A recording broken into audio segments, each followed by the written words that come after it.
මාත් එක්ක ගොඩක් අය හිටියත් ඇයි මට හිතෙන්නේ මං තනි වෙලා කියලා. මාත් එක්ක ගොඩක් අය ඉන්නවා ඒත් මට හිතෙනවා මං තනි වෙලා කියලා. ඒ තමයි ජීවිතේ ඇත්ත.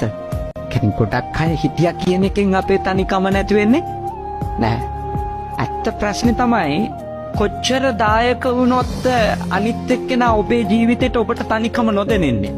කොච්චර ළඟින් හිටියොත්ද තනිකම දැනෙන්නේ නැත්තේ? මොන විදියට කතා කර කර හිටියොත්නේ?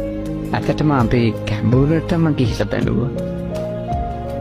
තේරෙන දේ තමයි කාටවත් අපේ තනිකම යවන්න බෑ. තනිකම කියන්නේ අපිට ඒ අවබෝධය නොයන තාක්කල් හැම දවසකම තියෙන දේවල් අවබෝධ වුණාට පස්සේ අපිට තනිකම කියන එක එන්නේ නැහැ. තනිකම කියන එකට ඒ අර්ථය හම්බ වෙලා තියෙන්නේ අපි එළිය එක්ක අපිට සම්බන්ධ වෙන්න තියෙන තෘෂ්ණාව තියෙන තාක්කල් විතරයිනේ. එළිය අය ඇසුරු කරන්නේ ඒගොල්ලෝ අපිත් එක්ක කතා කර කර ඉන්න දේවල් අපිත් එක්ක හුවමාරු කරගන්න අපිට ශක්තිය දෙන්න අපේ දුක අහන්න නේද? ඒවට අපේ තණ්හාව තියෙනකම් තියෙන එකක් තමයි තනිකම සම්බන්ධ ප්‍රශ්නේ. නැත්තම් තනිකම කියන එකක් අවබෝධය ආපු කෙනාට දැනෙන්නේ නැහැ. ධර්මය තමයි ඔබට පරමාර්ථ වශයෙන් පිහිටක්. ධර්මයේ පිහිට වෙනවා කිව්වම ගොඩක් අය හිතනවා ධර්මය බණ අහනවා මම පන්සල් යනවා මම සිල් ගන්නවා එතකොට මගේ ඔක්කොම ප්‍රශ්න ඉවර වෙයි කියලා කියනවා. පිට ලෙඩ හැදෙන එක නවතින්නේ නැහනේ බණ ඇහුවට. එහෙම මේ බණ අහන් ඉන්නවා පැය 24ම ටෙලිවිෂන් එක ගාව ඉන්නේ බණ අහගෙන කියලාම අපේ ප්‍රශ්න විසඳෙන්නේ නැහැ.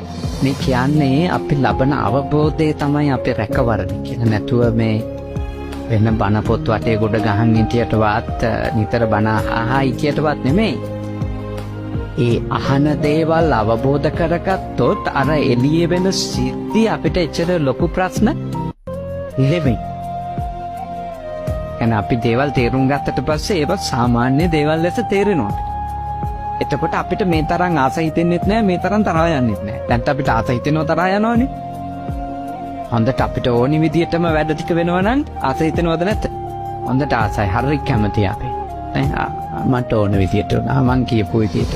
ඒ බලාපොරොත්තු වෙච්ච විදියේ අංක 100ක් දක්වා තිබිලා 10ක් හරි නොවුන නම් අපි නෝ මූණු වෙල්ලගෙදනේ. මොන දික් කරන් අපි ඉන්නවා. උනේ නැහැ බලාපොරොත්තු වුණ විදියට උනේ නැහැ. අපිට යම් දවසක තේරුණොත් මම ඕනම මානසික මට්ටමක අන්තවලට යන්නේ මම බලාපොරොත්තු වෙන හින්දා කියලා.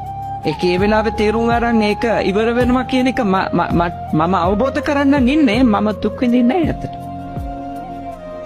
මගේ ප්‍රශ්න ඔක්කොම තියෙන්නේ මං අනිත් එක්කෙනාගෙන් හොයන එකට.